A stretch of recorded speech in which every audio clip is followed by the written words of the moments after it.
قومی آواز کے ناظرین خوش آمدید۔ الحمدللہ پاکستان کا گولڈن ٹائم شروع ہو چکا۔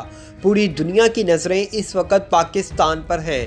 ہم اپنی متعدد ویڈیوز میں یہی کہتے آ رہے تھے کہ مستقبل میں پاکستان کی ہاں میں ہاں اور پاکستان کی نہ میں نہ ہوا کرے گی، اور بالکل اب ویسا ہی ہوتا نظر آ رہا ہے۔ دوستو، آج کی ویڈیو میں ہم آپ کو بتائیں گے کہ کیسے امریکہ ہی اب پوری دنیا میں تنہا ہوتا نظر آئے گا۔ امریکہ سمیت کئی ممالک کی قسمت اب پاکستان کے رحم و کرم پر ہے۔ پاکستان کیسے امریکہ سمیت کئی ممالک کے لیے انتہائی اہم ہو چکا ہے۔ اب یہ پاکستان پر ہے کہ پاکستان کس ملک پر مہربانیاں کرتا ہے۔ باجوہ ڈاکٹرائن اور کپتان کی کپتانی نے پاکستان کو وہ مقام دلوا دیا جو بہت پہلے پاکستان کو مل چکا ہونا تھا۔ آئیے آپ کو بتاتے ہیں خطے میں کیسے پاکستان گیم چینجر ملک ثابت ہونے جا رہا ہے، کیوں اس وقت امریکی ایلچی پاکستانی قیادت سے ملاقات کی کوششوں میں مصروف ہیں، عمران خان کے دورہ امریکہ کی کوششیں کیوں کروائی جا رہی ہیں۔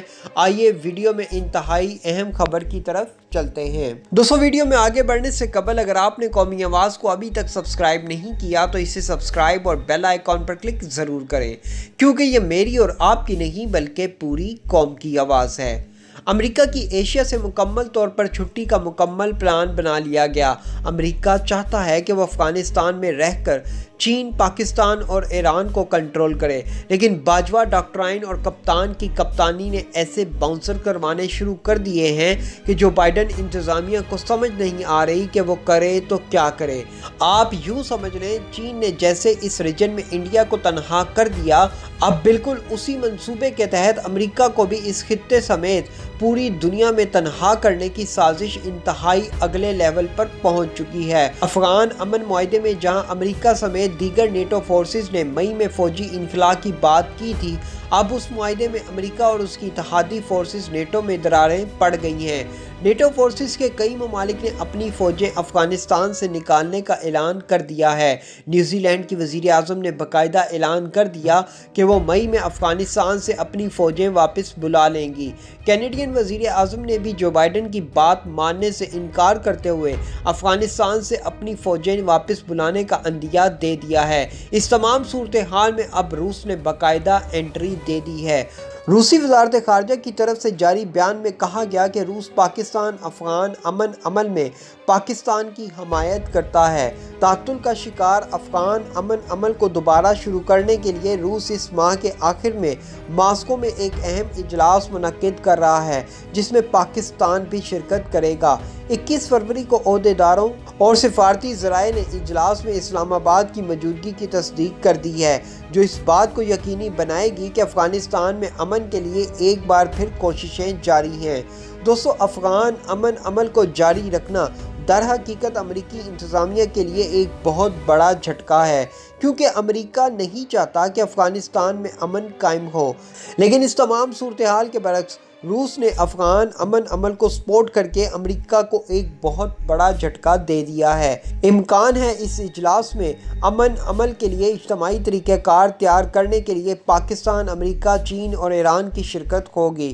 دوستو، اس وقت افغان طالبان مکمل طور پر افغان امن معاہدے کی پاسداری کر رہے ہیں، لیکن امریکی انتظامیہ جان بوجھ کر اس بات کا شور مچا رہی ہے کہ ابھی بھی افغانستان میں غیر یقینی سی صورتحال موجود ہے۔ اسی لیے بائیڈن انتظامیہ نے افغان امن معاہدے پر نظر ثانی کا فیصلہ کیا ہے۔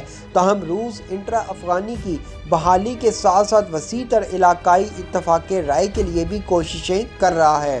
دوستو، سفیر ضمیر کابلوف، جو افغانستان کے لیے روسی صدر کے خصوصی نمائندے ہیں، نے پاکستان پر زور دیا ہے کہ وہ روس کی زیر قیادت کوشش میں شامل ہو۔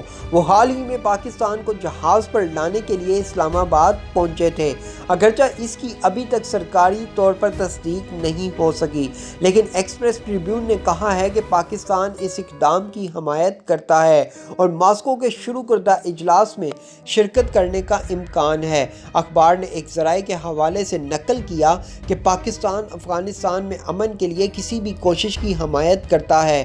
2018 میں روس نے پہلی بار افغان طالبان کو ایک پلیٹ فارم مہیا کرنے کے لیے اسی طرح کی میٹنگ کی میزبانی بھی کی تھی۔ امریکہ نے ایک مبصر کی حیثیت سے اس اجلاس میں شرکت کی تھی، تاہم اس بار اس بارے میں کوئی وضاحت نہیں ہے کہ آیا واشنگٹن ماسکو کے شروع کردہ اقدام میں باضابطہ طور پر شامل ہوگا یا نہیں، لیکن دوسری طرف چین اور ایران کی شرکت یقینی ہے۔ یہ پیش رفت ایک ایسے وقت میں ہوئی ہے جب افغان امن عمل کی پیش رفت پر شدید شکوک و شبہات پیدا ہو چکے ہیں۔ امریکہ اور نیٹو نے یہ اشارہ کیا ہے کہ وہ 1 مئی تک امریکی فوج کے معاہدے کے تحت اتفاق رائے کے مطابق اپنی فوجیں واپس نہیں لے سکتے، مطلب افغانستان سے اپنی فوجیں واپس نہیں بلا سکتے۔ امریکہ کے سابق صدر ٹرمپ کی خارجہ پالیسی خصوصاً اسلامی دنیا کے حوالے سے ان کی منفی سوچ لاکھ بری سہی، مگر افغانستان میں قیام امن کے لیے افغان طالبان کو پاکستان کی مدد سے مذاکرات کی میز پر لانا، دوحہ امن معاہدہ اور اس کے نتیجے میں بین الافغان مصالحتی بات چیت پر اتفاق رائے ایک اچھی پیش رفت تھی، جس سے امید پیدا ہو چلی تھی کہ افغانستان میں 4 اشروں سے جاری خانہ جنگی اور کشت و خون کا سلسلہ ختم ہو جائے گا، مگر نئی امریکی انتظامیہ کے اس معاملے میں تحفظات کے باعث نہ صرف افغان امن عمل معطل ہو گیا بلکہ متحارب فریق اور وہاں پر ایک بار پھر جدال و قتال کی راہ پر چل پڑے ہیں۔ آئے روز کہیں نہ کہیں سے بم دھماکوں، دہشت گردی کی وارداتوں اور سرکاری فوج کے حملوں کی خبریں آ رہی ہیں۔ اگرچہ ٹرمپ نے افغانستان سے امریکی فوج نکالنے اور افغان مسئلے کے سیاسی حل کے لیے جو کچھ کیا وہ بھی محض صدارتی الیکشن جیتنے کے لیے تھا، مگر یہ عمل نیک نیتی سے جاری رہتا اور دوحہ معاہدے پر عمل کیا جاتا تو اس کے مثبت نتائج متوقع تھے۔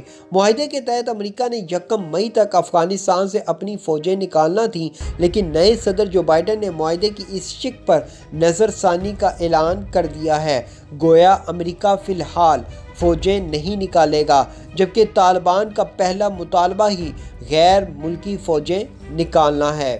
دوستو، ایک طے شدہ معاملے سے امریکہ کے انحراف کے باعث افغان امن کے لیے کیے جانے والے اقدامات کا عمل رک گیا ہے۔ یہ ایک تشویشناک صورتحال ہے۔